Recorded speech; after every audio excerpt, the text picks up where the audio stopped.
Welcome everybody to this special edition of the Connecting Knowledge Salon. Today I'm going to show Trickle to you, my friends, many from Ness Labs. Wonderful to see you here. I'm working on Trickle for quite some time, and many of you already know some backstory, but you also probably are very aware how for a long time I kept it a little vague. I had a hard time formulating how Trickle works.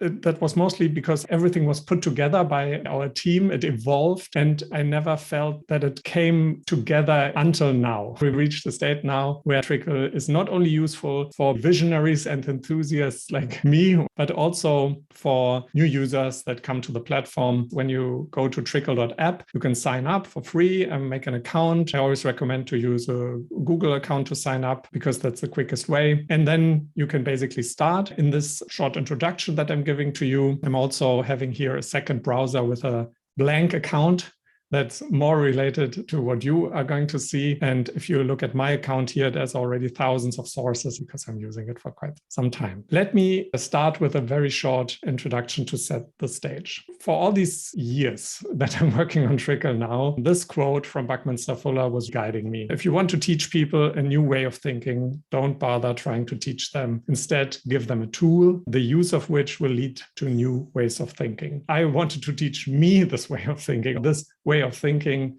evolved, and I was desperately trying to find a tool for that. That's how I started to work on Trickle. That's why I put all my life savings, everything into Trickle. I am going full in on this project, and I'm happy to tell you, or to tell me, that I'm still very happy with this decision because it's really an exciting tool that came out of it. You can describe it as an augmented memory. This is obviously not something totally new, especially for the Ness Labs community, about connected ways of thinking, about note-taking, about bi-directional links, and so on. This process of collecting knowledge, connecting it, creating something out of it, and also teaching or collaborating with other people, that's really essential. There are tools out there, which is great. The thing is tools for thought. I only recently, now that I'm explaining Trickle more and more, describe tools for thought are similar like tools for cooking, meaning that in the past, I was myself looking for the tool, the note-taking tool, the messenger,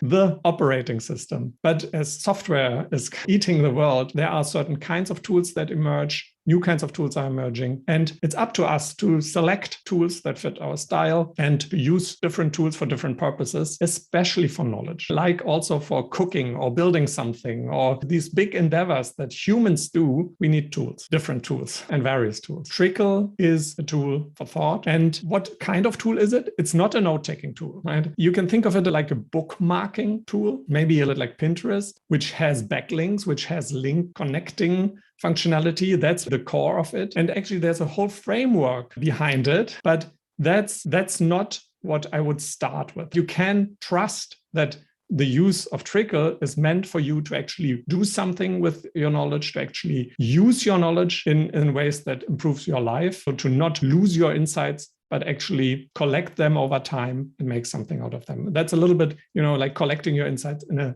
Zettelkasten, a term that I can safely use here, but that would probably not be so easy to understand in other areas. Let me show you what I mean by that. When you log into Trickle at the beginning, an empty Trickle, you can go to the Discover section to try it out. There is public content. You see already how you navigate. You see that it's very visual. And you also get a feeling that it is about connections here, because if I click here on Discover Trickle, I see the things that are connected to Discover Trickle, Discover Sources, Discover Streams. If I click on Discover Sources, I see also Discover Trickle because they are connected, but also other things that are connected to Discover Sources. So the active item, how we call this here, is always marked in blue on the left. And then you see the rest that is connected to it on the right. Here in my Trickle, 4 different types. There are sources, and I would always recommend to start with this to understand it because that's the most easy one. These are basically bookmarks. So if I scroll down here, this gives you an insight into what I curated today, yesterday, last week. The more I scroll down, it's an endless stream. And these are sources. I add them to Trickle, and I add them, they can be added now very easily. You can just go to the page, I copy the URL, and I paste it in the browser. It's shown here, and then I can click on connect. This source I already connected. I can use the fresh browser here to show it, paste it, press connect, and now I have connected it in Trickle. Now, not only that I can add these sources here, but I can also, if a source is in here, click on it and connect something. So I connected various other sources to the podcast of Tim Ferriss with Cal Newport. These are the things that stood out to me. And if you know Tim Ferriss, he has very good show notes. And if you scroll down, you see here a long list of references from the episode. Now I can copy a whole bunch of links and can go now to Trickle. I'm here in the Tim Ferriss episode, press paste. And now all these sources will get scanned and I can look at them in a visual way. This is something that brings Trickle to visual thinkers to get a kind of X-ray vision into links and see them like an entity, right? A link to an article here is an entity. It's like a book, but very short. It has a digital cover. And you see it when you paste it in a messenger or somewhere. This is also the spirit of Trickle that, when we talk about knowledge, if I think about a great book and I think about a great expert, I see these content pieces, and all these content pieces are available online. And if I can connect them here, then I can use Trickle as a tool to navigate this, to also navigate my memory. So for example, I pasted here these links and now I see, oh, I have this already in Trickle, obviously, because I already looked at this episode, but you see here, there are 5 other connections. So let me check them out. I click here on this source now, and I see here 5 connections. I connected it to another podcast, to an article, and I connected it to a stream. So what are streams? You can think of them like folders or topics. And this is interesting because obviously anything that has a URL can be a source, but to make sense out of them, to organize them, to group them over time, we need something else. Folders, I think, outdated in this new digital connected world because we don't have to put it only in one thing. We can connect an entity actually to multiple different things, to endless amount of things. So these are the topics. Sometimes I describe them just as book covers. You create a cover and then you connect the things with each other. This can be a topic. This can be like tags, like highlights. I want to share this in a talk, or often I use obviously topics or special terms, but sometimes it's also community or something. Anyway, if I click on that, you see here where I connected it with. For example, here, Metaverse. I know that I read this article, but I couldn't remember where I got it from. If I click here on Trickle, I see that I got it from this newsletter, because newsletters, a perfect fit for Trickle, because it's basically a medium for discovery of links. So when I get a newsletter, I add it to Trickle, and then I paste the links that I like or that I consider interesting, not in the way of Pocket. I use also Pocket to read later, but rather when I want to save it, when I think it's valuable, then I put it in Trickle. Just a quick mention, you can paste content into Trickle. You can also do this on a mobile device. You don't have a keyboard, but then you go to the search and paste it in the search. It will then scan all the content from the clipboard that you pasted in here into the search. That's one thing, but you can also click add connection and import. That's also new. For example, you can import from Pocket. So when I connect here with my Pocket, disconnected it for this workshop, and then it's connected now. And if I click scan Pocket, then I see here the articles from Pocket. And then you see that I already connected them here in Trickle. I could connect them now here. I could connect them to the inbox when I want to connect them later in Trickle, or I can connect them right away to something that is related to the article. Same with YouTube. For YouTube, we support liked videos, which actually creates a nice flow that nudges me to like videos that I later want to add to Trickle. Or you can import playlists. YouTube is such a treasure trove for knowledge, so I think it's just a great fit. RSS feeds also work. And again, the copy pasting, which I already showed to you. One more thing that I want to show you here, when you treat the content that you consume online as an entity, as something valuable, then you can work with it. For example, if I want to share with you some highlights, then I could go into my stream highlights and start to select some. For example, this podcast that I just said, this is also a great podcast. I could go here to the Lex Friedman one. This is also a great newsletter here, and it's called Cloud Streaks. Let me go on a quick tangent. If I open, not only see the connection that I made here to this, but I also see related connections. And related connections are the first step of giving you memories with this tool. So based on the domain, Cloud cloudstreaks.com, we show you, okay, you have other entities of cloudstreaks.com in your personal My Trickle, and you see them here. So whenever I check something out, I look in the related connections because it reminds me of more content. And yes, this was a great article here. And this was a great one. 6 connections. You see here where it's connected to. Anyway, I can select those. And if I select those, then I can copy them to the clipboard. And then I have in the clipboard, I just paste it now in this presentation here, the titles and the links. So with these sources that I collected over time, I can search for them. I can select more and more. We call it persistent multi-select, meaning that the selection that you have here doesn't go away. You can use it like a shopping basket. And also, because Trickle is so universal, you can paste to add something to Trickle. Let's say I go to the highlight stream. I collected now all these highlights, and then I press paste. And all the things that I copied here to the clipboard will be shown to me here. And I can connect them here with one click again. So I can work with copy pasting also inside of Trickle and create this web of sources, streams, and what we didn't talk about now, experts and insights. So I stop myself now since I want to open this up, ask for your questions. I can show you more, but guide me towards things that you found interesting and that you want to learn more about. Yes, Tom. Yeah, thanks, Achim. It's a pretty amazing tool. Thanks for sharing it. So I'm curious about automation, various aspects of automation. Like I noticed when you sign up, there's a way to create a bookmark to do an ad trickle, but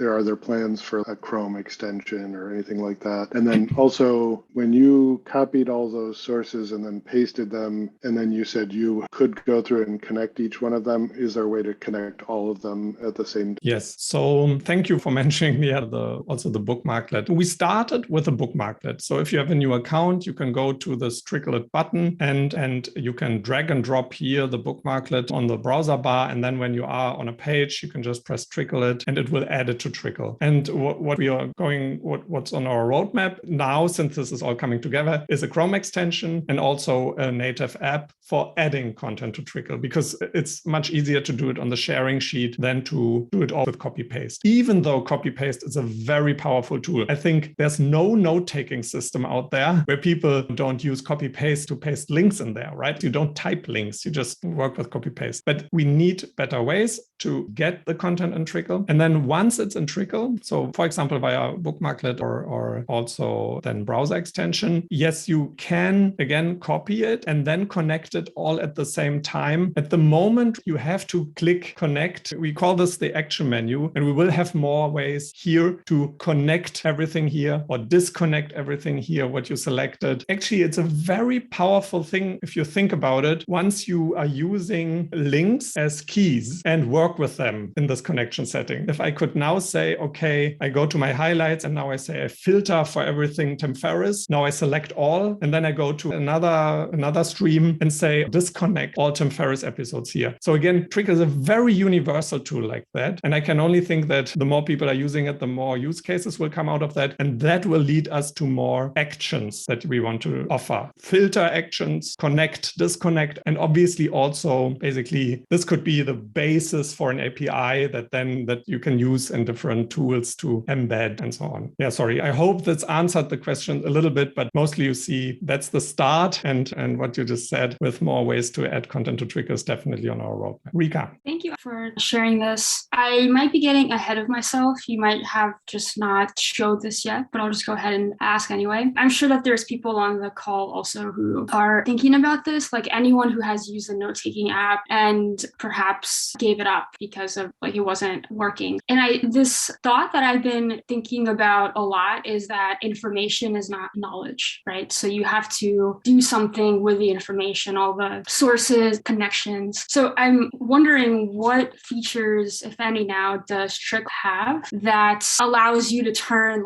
the sources and connections into knowledge? Yes. Yeah, I totally agree. What we have so far with Trickle is to give you you have a search engine with Google, but you don't have a save engine so well. So Trickle gives you this tool to curate. You put it in. I'm using it for more than a year, and it makes a big difference if I already encountered a source or not, if I already encountered an expert or not. I actually can access parts of my memory which would be totally out of reach for me if I wouldn't have Trickle. The difference to a note-taking system is that notes, you cannot review your notes all the time, right? It's just too much. And that's why a lot of people give up at some point because the note-taking, like the old notes are stale. But if I go in Trickle to a source, the old stuff is constantly resurfaced. And this is very powerful. And I would love to go into this in another time. And then you can do something with it. The ultimate Trickle approach will be insight. Insights are like little blog articles or like the Zettelkasten, like the little notes. You can then connect not only with the sources, but also with streams and also with other insights. Everything can be connected. We used to call them drips. We renamed them to insights to have one thing less to explain, hopefully. We don't want to be a note-taking system. Again, I think a note-taking system is a very powerful tool. You want to think in writing, but Trickle could be the place where you put the thoughts that are final and you don't want to use. You publish them for yourself at first out of the note-taking system into Trickle, and you connect them to the sources. For example, here in this Tim Urban podcast, I had this, he talked about, we think of in terms of 0, 1, are people good or bad, or are they experts or not? But most people are somehow in the middle. So this is for me an insight. I wrote it down here. I connected it to where I got it from. And this is where I do something with my knowledge. I create this insight. I have it now in Trickle. It is different to a note or to something, to a draft. So it is already there. And the ultimate goal is that you can then publish it in Trickle, share it with others, talk with others over it, connect it to other people's insights and so on. So the idea we take seriously is connecting entities. And that's why I mentioned now the insights. Yeah, but definitely there's a lot of room for other tools, right? This is doing something with it will be in your life, in a book that you're publishing or in an article that you're publishing somewhere and so on. First, I want to congratulate you and your team, because creating a software dealing with this kind of complexity is not an easy task. So I'm really happy for you. That's a great achievement. And I would like to focus on things that I see as potential way of providing a value to your users. And you made very clear that Trickle is not a note-taking system. And so it's better for you if you're focusing on a specific feature, function, instead of wanting to be everything for everybody. So I see there some opportunities for promoting curation. So curated lists, having curators and having interaction between them. So if I can have a space to collect certain sources that I think are related to specific topics, I might be seen as an expert within a community. Now, the community could be expanded if you can subscribe to my updates, to my news, or if you can comment, or if you can suggest a small adjustment or additions to my list. So there's a sort of community curation. That would be a powerful feature. And another thing that I think would be useful is to, when you show groups and collections of bookmarks, of sources, or going towards insights, it would be nice to show alternative visualization of that. Something like the order in which I present things might be different because there might be a story I want to tell, or it might be more applicable to a certain way of looking at things rather than having sparse collection of things. And different people might have different ways showing the same collection. Yes. So that I see could be a great feature. And then I was thinking about, since the system you are creating is having knowledge of all of the bookmarks that I am creating, I might receive automated insights about some aggregation of contents, something which is emerging, the frequency of certain things that I keep on bookmarking or curating. I might receive suggestions about things that might be related to that or not related to that. Yeah. That could be a way of brainstorming with myself. And one last thing that I think is really important, please be careful about the data portability, like importing, exporting, because I'm really concerned about being down and not being able to export easily my data or importing data from my previous applications, because adopting a new tool, there's always friction. It's hard work. And so besides that, I think this is really cool. Thank you. To comment on what you said, first thing, we're definitely going in that direction, right? After you use it for yourself, Trickle is ideal for multiplayer because we have common entities like, for example, this podcast. You see already here the preparation for it, a share button, and I made this public. Not everybody can do this now. It's for our beta users and test users, but I made this public. Now, if I go here into this other account, right, I just added the Tim Ferriss podcast with Cal Newport. If I click in here, I see here these other sources. Now, at the moment, since we're just starting out, I don't see that they are from Achim, and I don't see that where they're coming from. But that will be the case, obviously. You can filter in the future and you can see who added this, and there will be possibilities for comments and so on. But what I can do now is I just look at them and I connect this to. Now, there are actually two connections in the system for this book with this Tim Ferriss podcast. So that's a signal. That's like in your brain, a stronger pathway that is building up. And again, here, there are 6 public sources for this book. If I go in here, I see that was added by me, but there's definitely this multiplayer aspect coming, and that will make it very interesting to discover something. Another way to discover already right now is when I go here into this book, for example, this book is about time management. Now, if I type in here keyword time management, then I go to this on this again, it actually looks up in my account for time management as a keyword, right? As a search, basically, that's running. Other sources appearing here that are related to time management. And this is now a caveat, also based on the domain, what I just said. There are not yet like filter options for that. There will be, but you add, you curate over time, but then you make use of them. And I compare this often to your picture library. You take a lot of pictures, you're not maybe using them immediately, but since you have them now in a digital way, and suddenly you can search for things, search for location, you have an algorithm creating a video, you somehow benefit now from all the content that you added in the past. And again, think about it. Where are you currently storing this information? When you add things to Trickle, you're taking a picture, you're snapping a picture of a great article, and it's very low thrills, right? Some of you might have elaborate note-taking systems already, but a lot of people don't have an elaborate note-taking system, or they just find it very exhausting to deal with it. And Trickle is not exhausting at all. You can just add one by another, and then you search, you copy, you create streams over time. That makes it very easy. And I think you referred to that by building something out of with a system. And finally, exporting will be very easy in Trickle. Importing will also be easy. Again, Trickle, we don't want content. It sounds strange, but I don't want a lot of content in the system. I really try that you don't upload images or videos or so on. It should all be online. The only thing you have are links and connections, and there will be great ways to export them if you don't want them in Trickle. Actually, exporting is another strong suit. Basically, you want those links, share them with someone, put them in your note-taking system, put them on blog articles that you're writing as a list to dig deeper into a topic, and so on. And the Trickle is for connecting everything with each other. And that's the niche. That's the thing that Trickle brings to the table as a tool for thought. Yes, Tom. Yeah, so you just mentioned something that made me think of something else I had been thinking about earlier, which is, since it's all link-based, what is your approach to handling content that disappears on the internet? Like somebody deletes a video or a blog or an article or it moves. Especially now, since we are just starting, this is something we put on the side, meaning that take Twitter, for example, right? If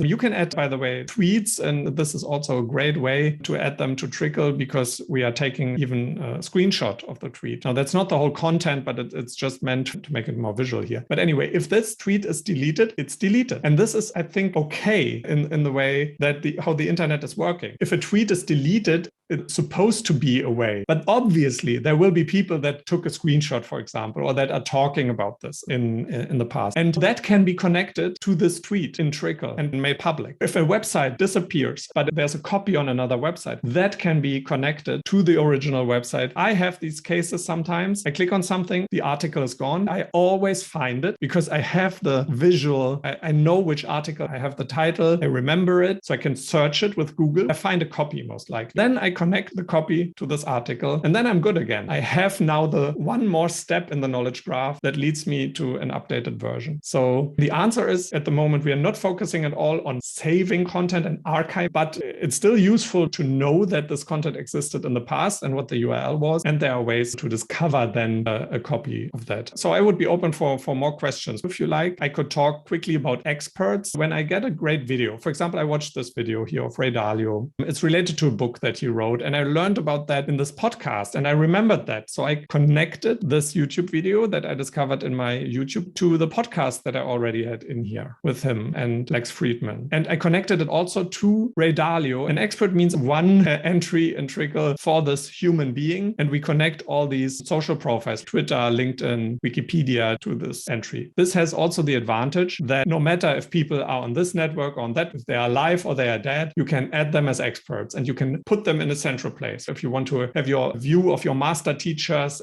and then content, it can be Bruce Lee and it can be someone who's still alive. If I then click on this person, I see what else I connected with him and also what public content is connected with him on Trickle. Obviously, there's not too much at the moment, but there's an insight insight from, I think that was written by Phil, my business partner. He wrote about the idea of meritocracy of Ray Dalio. I can look at this insight now, read it like a blog article, and I see other sources here, other YouTube content, other articles. And this is, again, this is the difference, right? If you search on Google, obviously Google tries their best to foster great content, but what we are missing is really a tool to give us more ownership over that. Who knows how Google determines what to show you? Here in Trickle, you will have the control, right? You can filter, you can see connections only from people that you trust. You can extend it, you can see the most connections, or you can see things that are connected because they are related in the domain, right? By the same curator, for example. This also shows you how in the future you will have discovery possibilities with Trickle. And by the way, if you click here on Insights, just a quick peek in which stream it is, then you can find streams which are basically like a book. They have a lot of insights. You can see references and sources, and you can actually learn then these insights with Trickle in these little blog articles. But this is something for another session. And it's not at the moment the full focus, because the usefulness lies in adding the sources and connecting your knowledge for yourself first, making these connections, and then only later sharing them with others. Yeah, I'm not trying to ask a difficult question. Honestly, I'm not. So sorry if it comes off that way. When you were talking about like the power of connecting things and how important it is to, let's say, see all the different sources that Ray Dalio has been a part of, I'm wondering, what is the purpose of being able to see all these different connections? I think that connections are an essential part of our intelligence and our reasoning capabilities as a human. We do this in the brain, right? There's a lot of, probably you can talk all science about it, but in the end, if this person is really smart, really intelligent, a big part of it, not everything, but a big part of it is how much content can they reach in their brain over established connections, then have them in their working memory and do something with it. This is such a big part. And in the past, some of this part was really memorizing knowledge. This was very important. And now we have Google to find data, right? We are so much faster, smarter than people in the past because we can basically look up something very quickly. And in some areas that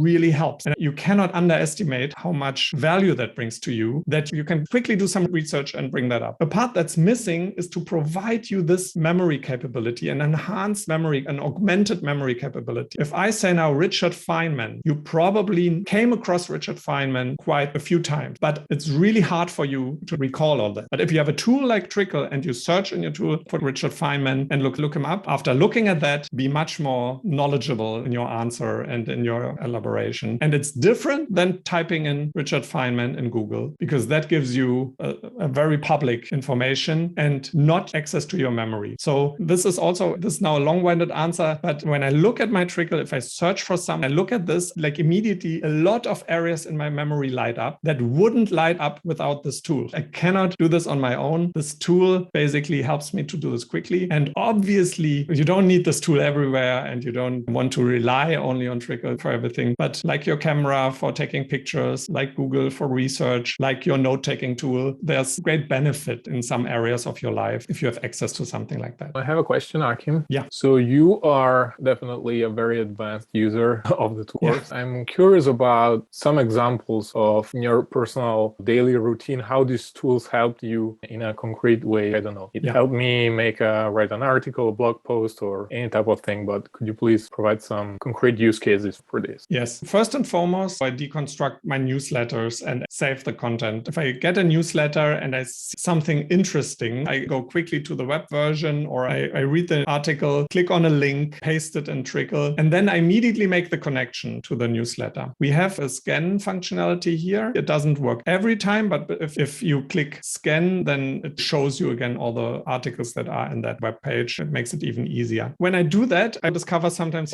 there are 2 connections already to this article. So I have this augmented memory. I discover some connections that would be harder for me if I wouldn't be aware that I already know that article. And so this is a big part that I do. I save the things that I want to remember because I read them I see that there's value, but I cannot remember them now for the rest of my life. So I put them in Trickle. The second action is that I go to these streams, especially if I just edit something. I now added, for example, here learning. There was some articles about learning here from Scott Young that I recently connected. And when I connect them to learning, I also look what else I have connected here. And this is like a fresh up. It's a bit like spaced repetition. We have a lot of plans, but at the moment, it's my manual spaced repetition. And also when I add content articles to Trickle, I often find based on the website, obviously I have more from HBR, but there are sometimes these small websites where I'm surprised that I already have articles from them. And if I have 3 or 4, then I realize maybe I should look at this publisher and look what else they've got. So it's a great way to discover great sources. And yeah, assigning them to the topics here is very essential. Now let's look at, we talked about knowledge a lot, but I also have some guilty pleasures, for example, like architecture. I put them in a stream of mine. And sometimes I really just scroll this for pleasure or go to some things that I want to look at again. Same also for product. I get also some newsletters from gadget blogs and so on. And over time, whenever I see something really interesting and I maybe want to buy it or I would love to buy it, then I put it in here. I buy maybe 5% of the things I put in here, which would already be a lot. But that's another use case that's stuck, right? Trickle is really a great tool to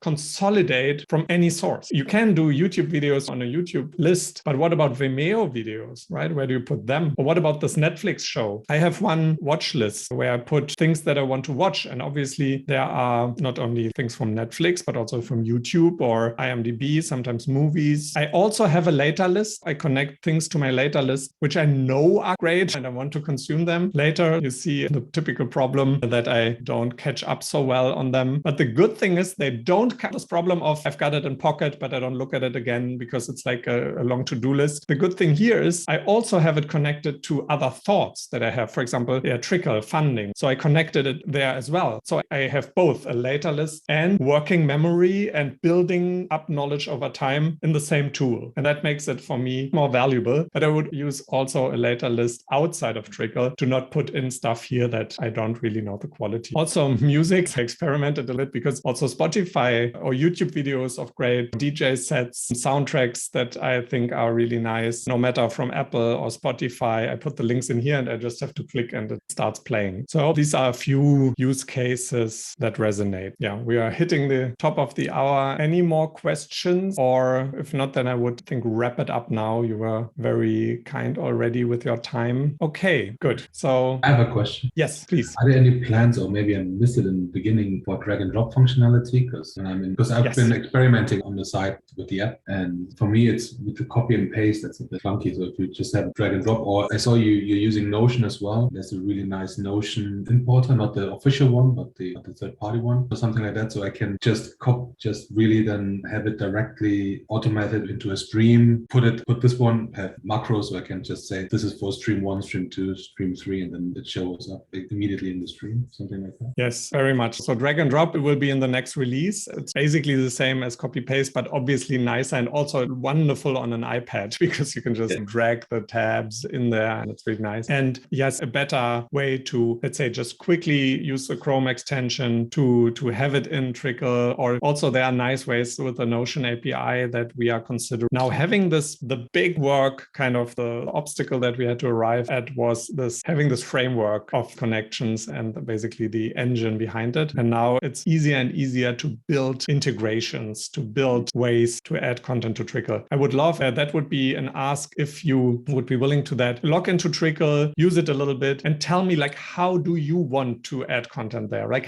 where do you see somehow limits appearing where you say, oh, this is really not intuitive or something? That would be wonderful for me to see, because I think now it's really reaching the state where this could be small UI improvements that make a big difference. But again, copy paste already works really well to have to make big manipulations and to get content in Trickle really quickly. And if you are also a visual person like me, if I just paste all the links of, let's say, 50 Tim Ferriss episodes in there, I get the chills already because it looks like my collection. It's the same that if you look at your book library collection, it like gives you this fuzzy feeling. I'm sure Bruno knows what I'm talking about behind you as books. And something similar is when you have nice collections of your favorite YouTube videos, podcasts. So it's only a very small. Yes, I imagine. Because that's not the one which. Okay. Trevor? I was just going to say, I view this like this would compete with Raindrop for me. Raindrop is my bookmark manager. So the key thing would be I need to have an import from Raindrop. There's no way. And then also one of the things that jumped out was unless you have hierarchical folders or spaces, there's no way I could use it because I have several hundred folders. Right now I've got 2,000 links in Raindrop. There's just no way without having hierarchical and not doing all these, like, I understand the visual nature, need list views, need hierarchical views where I expand and collapse, or else there's no way it becomes usable for managing. It looks like it's right now designed to work with 50 to 100 URLs. When you go into 2,000 URLs, it's not going to be usable. Yeah, that's interesting. I'm totally agree of Raindrop is great, I think, for having tons of links in. What's completely missing there is the connection part, right? At least it's built in this conventional way, which is obviously not bad, but it's a different way of saying, okay, we have these hierarchies and we have tags, for example. If you work with Trickle, you see how this is very different as a tool for thought, as a kind of companion tool to connecting it, jumping to the next space, always looking at things from different context, basically. Like you are browsing a knowledge graph. Except that I would jump in there and say, no, like to me, when I look at Trickle, the value is being able to extract out insight and then tie those back into the sources. But even then, I have a business where I'm doing marketing, product development, customer support, all that. I've got a whole bunch of different activities. I live in 2 different countries, like all the different things. There is no way to organize my world in a flat structure. Like insights I need can't be in a flat structure. Yeah, I would love to explore that. Sorry, Achim, I would like to say, Trevor, there is a reason humans invent systems. It's because it's predictable, it's easy to parse, and it's easy to manage. It has limitations, but graph have limitations as well. Exactly. If you don't offer a hierarchical system, you end up being like Rome, which is a big mess of everything, where people are happy for a few weeks and very unhappy because they lose stuff. So you need a way to be predictable. That, like in a library, when the library buy a book, they have a way to decide where to put it on which shelf. Even if it's not the best shelf, at least it's known where it's going to be. So in your linking system, I would recommend to have something that this is a preferred way, this is a preferred place for this stuff. It doesn't mean it's not elsewhere in the same time, but it's a preferred place. And then there can be secondary places and so on. That's definitely interesting. Obviously, Notion is an example where you have a hierarchy. And I don't use the hierarchy at all personally. I use search and I use then and subs in context, basically. I have a hierarchy, right? When I look at a one page, I think, oh, this is the top page. And then I have things in there. But where this top page is, breaks always down at some point. Meaning also that in a library, that's a good example. You could have a library and you could put the book always at the same. I think that is probably the exception. People love to search. At least search kind of wins. Also with emails. Sorry, already 6 minutes. Sorry, yeah, we wrap it up. Let me just quickly say thank you. And we could also end this. And everybody who wants to stay can stay in the call. This is just now the chat in the hall outside the venue. Again, like formally, thank you so much for your time. I hope you check out Trickle at some point. And I would always be happy for everyone who reaches out and asks questions, gives ideas, challenges stuff. That's now the time where it really matters. So thank you.